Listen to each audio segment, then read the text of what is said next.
আসসালামু আলাইকুম সুপ্রিয় শিক্ষার্থী বন্ধুরা, আজকে ব্যতিক্রমী একটি ভিডিও নিয়ে তোমাদের মধ্যে হাজির হয়েছি। যেরকম আমি যদি বাংলায় বলি, আমি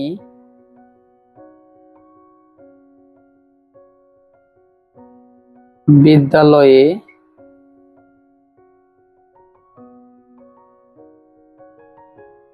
যাইতেছি।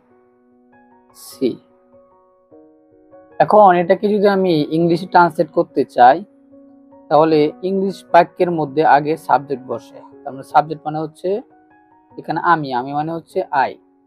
তারপরে উল্টো দিক থেকে শুরু করতে হবে, অর্থাৎ সাবজেক্টের পরে বার বসাতে হবে। তাহলে এখানে কি যাইতেছি, তাহলে যাওয়া মানে হচ্ছে গো, যাওয়া মানে হচ্ছে গো। কিন্তু এখানে একটা জিনিস খেয়াল করতে হবে, এই কাজটা কিন্তু চলমান। যেহেতু চলমান, তাহলে তার সাথে আইএনজি যুক্ত করতে হবে। তাহলে আইএনজি যুক্ত করলাম, তাহলে গোয়িং মানে কি যাইতেছি।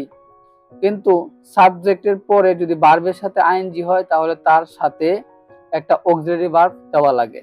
তাহলে অক্সিলারি ভার্ব দিলাম এম। আই এম গোয়িং, কোথায় যাচ্ছি? বিদ্যালয়ে। তাহলে কোনো কিছুর উদ্দেশ্যে গেলে, যদি উদ্দেশ্য আমি যাই, তাহলে যে জায়গায় উদ্দেশ্যে আমি যাচ্ছি, যেমন স্কুলে যাচ্ছি, আমি স্কুলে যাচ্ছি, তো কিসের উদ্দেশ্যে যাচ্ছি? বিদ্যালয়ের উদ্দেশ্যে, এই জন্য বিদ্যালয়ের আগে টু বসবে। আশা করি সবাই বুঝতে পারছো। এখন আমি মাদ্রাসায় যাচ্ছি, এটা কি হবে? কমেন্টসে অবশ্যই জানাবে।